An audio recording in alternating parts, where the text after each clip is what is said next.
نبی پاک صلی اللہ تعالیٰ علیہ وسلم نے ہمیں ایک مکمل دستور حیات عطا فرمایا ہے، اور حضور صلی اللہ تعالیٰ علیہ وسلم نے ہمیں پچھلی ساری قوموں سے جداگانہ اور ایک بھرپور اور ہر قسم کی خوشبو سے معمور دین عطا فرمایا ہے۔ کسی بھی اور قوم کی تھوڑی سی چیز کو بھی اسلام کے اندر شامل کرنا یا کچھ تھوڑی سی کسی سے کوئی چیز مستعار یا ادھار لینا، اسلام اس کو پسند نہیں کرتا۔ نبی پاک صلی اللہ تعالیٰ علیہ وآلہ وسلم نے فرمایا، اہل یہود بغیر ٹوپی کے دستار باندھتے، جب سر پہ پگڑی باندھتے تو ان کے سروں پر ٹوپیاں نہیں ہوتی تھی۔ فرمایا تم نے ٹوپی پر دستار باندھنی ہے، یہودیوں کی مخالفت کرنی ہے، تم نے اہل یہود کی مخالفت کرنی ہے۔ فرمایا نصارہ کا طریقہ یہ ہے کہ وہ درمیان سے مانگ نہیں نکالتے، سر میں جب کنگھی کرتے ہیں تو درمیان سے مانگ نہیں نکالتے، تم نے درمیان سے مانگ نکالنی، ان کی تم نے مخالفت کرنی۔ فرمایا آتش پرست یہودی اور بہت ساری قوموں کا طریقہ یہ ہے کہ مونچھیں بڑی رکھتے ہیں، داڑیاں چھوٹی رکھتے ہیں۔ فرمایا تم نے ان کی مخالفت کرنی ہے، مونچھوں کو پست کرنا ہے اور داڑیوں کو بڑا کرنا ہے۔ کوئی چیز کسی اور کی مستعار لے کر دین میں شامل کرنے کو نبی پاک صلی اللہ علیہ وسلم نے پسند نہیں فرمایا، پسند نہیں کیا۔ فرمایا یہ کام تم نے نہیں کرنا، تمہاری علیحدہ ایک شناخت ہے، تم مسلمان ہو، تمہارا اٹھنا بیٹھنا کھانا پینا چلنا سونا جاگنا حتیٰ کہ تمہارا نماز جنازہ بھی دوسروں سے منفرد ہے۔ تم لوگوں نے کسی اور قوم کی کسی تھوڑی سی بھی چیز کو اپنے معاملات میں شامل نہیں کرنا۔ اس کو کہتے ہیں دو قومی نظریہ، یہ نظریہ ہے، اسی کی بنیاد پر پاکستان بنا تھا کہ ہندو ایک الگ قوم ہے، مسلمان ایک الگ قوم ہے، ان کا اٹھنا بیٹھنا کھانا پینا ہم سے بالکل علیحدہ ہے اور ہمارا ان سے بالکل علیحدہ ہے۔ طرز زندگی طرز معاشرت معیشت کہیں ملتی نہیں ہندوؤں سے مسلمانوں، لہٰذا ہمیں ایک ایسا وطن چاہیے، ہمیں ایک ایسا وطن چاہیے جس وطن کے اندر مسلمان اپنے طریقے کے مطابق اٹھیں بھی بیٹھیں بھی چلیں بھی سوئیں بھی۔ نماز پڑھنے کے لیے وطن نہیں بنایا گیا کہ ہم نے اذانیں دینی ہیں، نمازیں پڑھنی ہیں، جماعتیں کرانی ہیں۔ یہ کام ہندوستان میں آج بھی ہوتا ہے، وہاں مسجدوں میں اذان بھی ہوتی ہے، جماعت بھی ہوتی ہے، تلاوت بھی ہوتی ہے، مدارس بھی ہیں، مساجد بھی ہیں، عربی ادب بھی ہے، سارا کچھ ہے۔ وہ پریشان کرتے ہیں، اس سے قطع نظر کرتے ہیں، وہ تکلیف دیتے ہیں، لیکن پابندی نہیں ہے۔ یہ سارے کام وہاں بھی۔ پاکستان نماز کے لیے نہیں بنا، پاکستان تلاوت کے لیے فقط نہیں بنا، پاکستان نبی پاک کے نظام کے لیے بنا ہے کہ کچہری میں حضور کا دین نافذ کیا جائے گا، اسمبلی میں نبی پاک کا دین نافذ کیا جائے گا۔ حضرت عمر فاروق رضی اللہ تعالیٰ عنہ کے طریقوں کے مطابق حکمران اس ملک کو چلائیں گے، اس لیے پاکستان بنایا گیا تھا۔ اب تو کوئی یہ نعرہ نہیں نہ لگاتا، کوئی جماعت بھی یہ نعرہ نہیں لگاتی جتنی سیاسی جماعتیں ہیں۔ حالانکہ پاکستان کا نعرہ آج بھی ہر آدمی کو پتہ ہے کہ پاکستان کا مطلب کیا، لا الہ الا اللہ محمد رسول اللہ صلی اللہ تعالی علیہ۔ لیکن کوئی بھی سیاسی جماعت اب اس نعرے کو لگانے کو تیار، بلکہ اس نعرے سے کانپتے ہیں سیاسی حکمران، ان کو ڈر آتا ہے، ان کو پتہ ہے کہ جب پاکستان کا ترجمہ لا الہ الا اللہ محمد رسول اللہ ہوگا تو سب سے پہلے ہمارے لیے مشکل بنے گی، ہمیں سب سے پہلے احتساب کے کڑے مراحل سے گزرنا پڑے گا۔ دیکھیں نا، جمہوریت کے لیے اگر پاکستان بنا تھا تو جمہوریت تو میں ہمیشہ کہتا ہوں ہندوستان کی جمہوریت آج بھی پاکستان سے بڑی مستحکم ہے، ایک دفعہ بھی وہاں ڈکٹیٹر کی حکومت نہیں آئی۔ تو یہ جو ہمیں بتایا جاتا ہے، سبق پڑھایا جاتا ہے، ہماری نوجوان نسل آج تک ہر آدمی آتا ہے، میں نے کافی پہلے بھی کہا تھا کہ لوگ ہمیں نئے نئے نکات دیتے ہیں، کوئی 10 نکات دیتا ہے، کوئی 14 نکات دیتا ہے، کوئی 16 نکات دیتا ہے۔ ہمیں ضرورت نہیں تمہارے نکات کی، اس لیے کہ ہمیں سارے نکتے خطبہ حجت الوداع پہ نبی پاک نے عطا فرما دیے صلی اللہ تعالی علیہ وسلم، کسی نکتے کی ضرورت نہیں ہے۔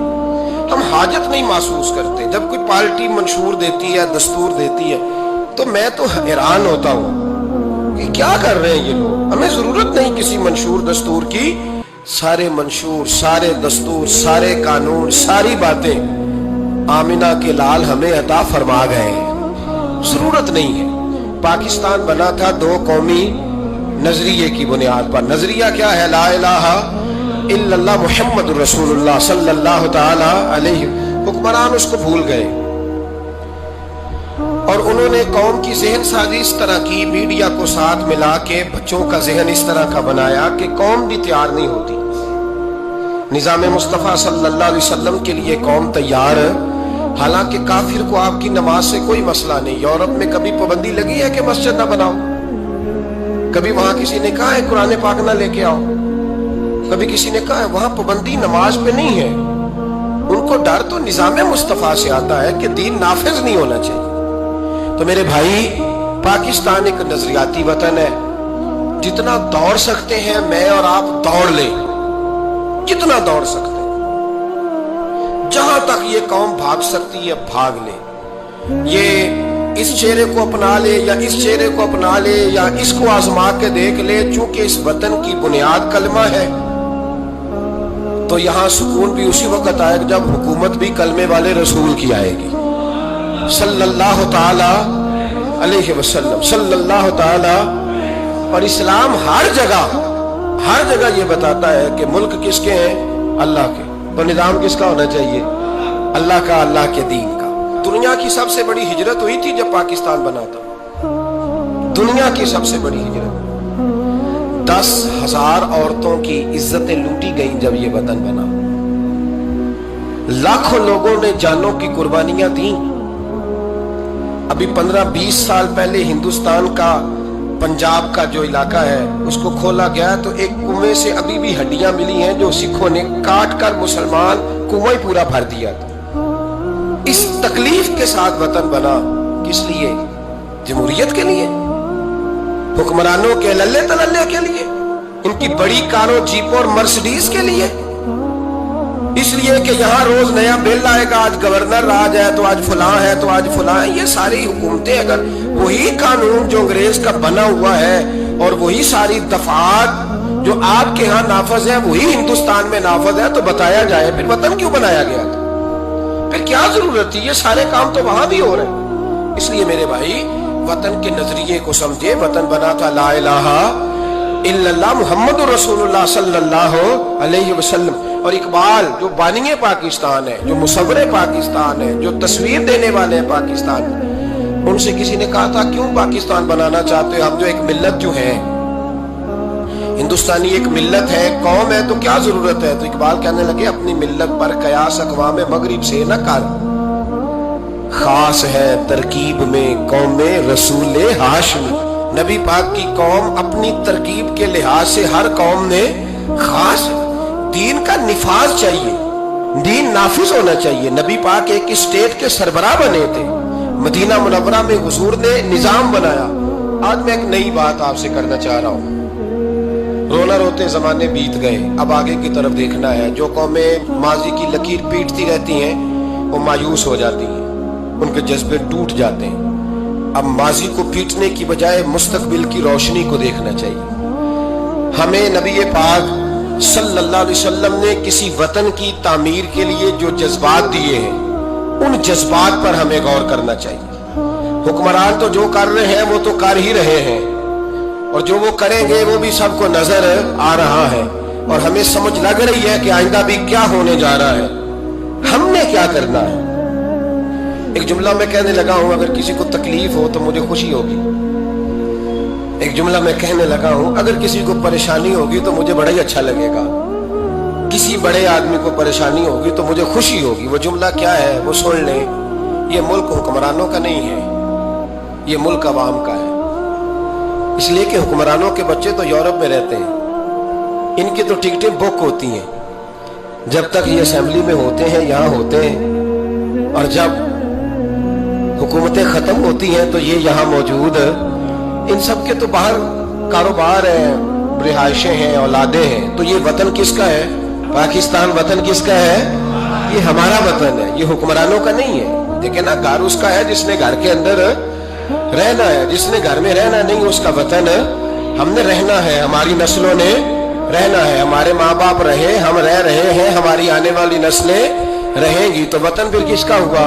ہمارا۔ حکمرانوں کا وطن گھر جو ہمارا ہے، تو ہم کسی کے ذمہ کیوں لگاتے ہیں؟ ہم اپنے وطن کا خود خیال کیوں نہیں کرتے؟ ہم کیوں نہیں یہ محسوس کرتے کہ وطن سب سے پہلا کام 14 اگست ہے پاکستان کے عزم نو کے لیے، ایک روشنی کے لیے، نوجوانوں کے لیے چند باتیں کرنا چاہتا ہوں۔ پہلی بات اپنے ذہن میں بنائیں کہ وطن کی جو محبت ہوتی ہے نا، حب الوطن من الایمان، وطن کی محبت ایمان کا حصہ ہوتی ہے۔ اس بات کو یاد کر لے۔ میرے نبی پاک علیہ السلام مکہ مکرمہ سے تشریف لائے تھے، حضور مہاجر بن کے مدینے آئے تھے، لیکن بخاری مسلم کی ایک ایسی حدیث ہے جس کی میں نے کبھی شرح نہیں پڑھی، اور میں اس حدیث کی شرح میں کبھی نہیں گیا اور جانا چاہتا بھی نہیں۔ نرالا رنگ ہے اس حدیث پاک کا۔ میرے محبوب پاک علیہ السلام مہاجر بن کے مدینے آئے، لیکن حضور نے ایک موقع پہ فرمایا، سنو بھئی مہاجرین اور انصار، کان کھول کے سنو۔ اب مہاجرین میں شامل کون کون تھے؟ حضرت ابو بکر صدیق، حضرت عمر فاروق، حضرت عثمان غنی، حضرت مولا علی، حضرت مصعب بن عمیر، حضرت بلال حبشی، یہ سب لوگ مہاجر تھے، لیکن حضور نے وطن کی محبت بیان فرمائی۔ میرے محبوب نے فرمایا، یاد رکھنا،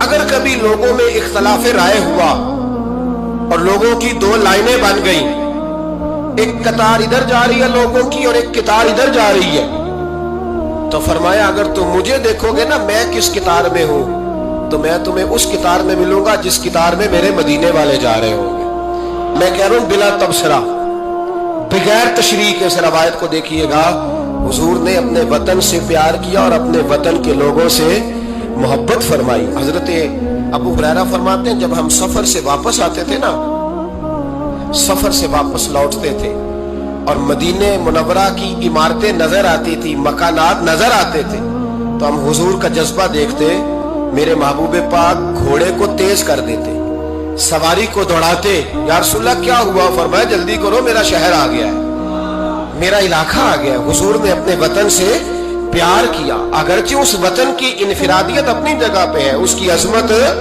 اپنی جگہ۔ ایک پہلو ان حدیثوں سے یہ بھی ملتا ہے کہ جس جگہ ہم رہتے ہیں ہمیں اس وطن سے پیار ہونا چاہیے، ہمیں پاکستانی ہونے پر فخر ہونا چاہیے۔ مدینے کے بعد، مکے کے بعد اگر ہمیں کسی وطن سے پیار کرنا چاہیے تو پاکستان سے کرنا چاہیے، اس کی گلیوں سے، اس کے کھیتوں سے، اس کے کھلیانوں سے، اس کے گاؤں سے، اس کے شہروں سے ہمیں پیار کرنا چاہیے، ہمیں محبت کرنی چاہیے۔ ہمارا معاملہ کیا ہے؟ ہم صرف اپنے گھر سے پیار کرتے ہیں، اس لیے 1.25 کروڑ روپیہ بنگلے پہ لگ جاتا ہے، 10,000 روپیہ لوگ اپنی گلی پہ نہیں لگاتے۔ وہ گلی کس کی ہے؟ اس پہ کیوں نہیں پیسے خرچ ہوئے؟ کہتا ہے وہ ٹیکس دیتا ہوں تو ٹیکس والے خرچ کریں گے۔ وہ خدا کے بندے، وطن تیرا ہے تو گلی بھی تیری ہے، اس کی تعمیر کی ذمہ داری بھی تیری ہے، تو چھوڑ۔ اگر وہ اتنے ہی اچھے ہوتے تو اب تک سنور نہ گیا ہوتا۔ تو اپنی گلی کا خیال کر، تو اپنے علاقے کا خیال کر، تو اپنی بستی کا خیال کر، تو توجہ دے، تو اس کی تعمیر میں کردار ادا کر۔ الیکشن آیا تو لوگوں نے کوڑے کی تصویریں کھینچ کھانچ کے سوشل میڈیا پہ ڈالی، فلاں ایم صاحب نے بھی اپنے علاقے سے کوڑا نہیں اٹھوایا، فلاں نے بھی کوڑا نہیں اٹھوایا، فلاں نے بھی کوڑا نہیں اٹھوایا۔ کوڑا جب بارش ہوتی ہے تو تعفن پھیلتا ہے۔ مجھے کچھ سانس میں تکلیف ہوئی تو ڈاکٹر صاحب سے جب میں نے مشورہ کیا تو وہ مجھے کہنے لگے کوئی تعفن والی جگہ نہیں ہونی چاہیے، اس سے آپ بچیں، درختوں کے پاس رہیں، پتوں کے پاس رہیں جہاں سے آکسیجن تازی ملے۔ اور یہ ضرورت صرف مریض کی نہیں ہے، یہ ہر اس شخص کی ضرورت ہے جس کی سانسیں چل رہی ہیں، اس کو اس کی حاجت ہے۔ کوڑے پر جب بارش پڑتی ہے تو تعفن پھیلتا ہے، ایسی سخت بدبو آتی ہے جس سے امراض پیدا ہوتے ہیں۔ حکمران نے کوڑا نہیں اٹھایا، بلدیہ کے لوگوں نے ذمہ داری محسوس نہیں کی، ایم این اے صاحب کے حلقے میں ڈھیر لگے ہوئے کوڑے کے، لیکن ایک سوال ہے، پوچھنے کی اجازت ہونی چاہیے۔ وہ سوال یہ ہے کہ کوڑا اٹھانے والے نے تو نہیں اٹھایا، پر بتائیے کوڑا پھینکا کس نے تھا؟ جو آدمی سودا خریدنے کے لیے 4 گلیاں آگے جا سکتا ہے، وہ کوڑا پھینکنے کے لیے بھی تو جا ہی سکتا ہے نا، اس کو پتا ہے نا کوڑا پھینکنے کی جگہ، پھینکا کس نے کوڑا؟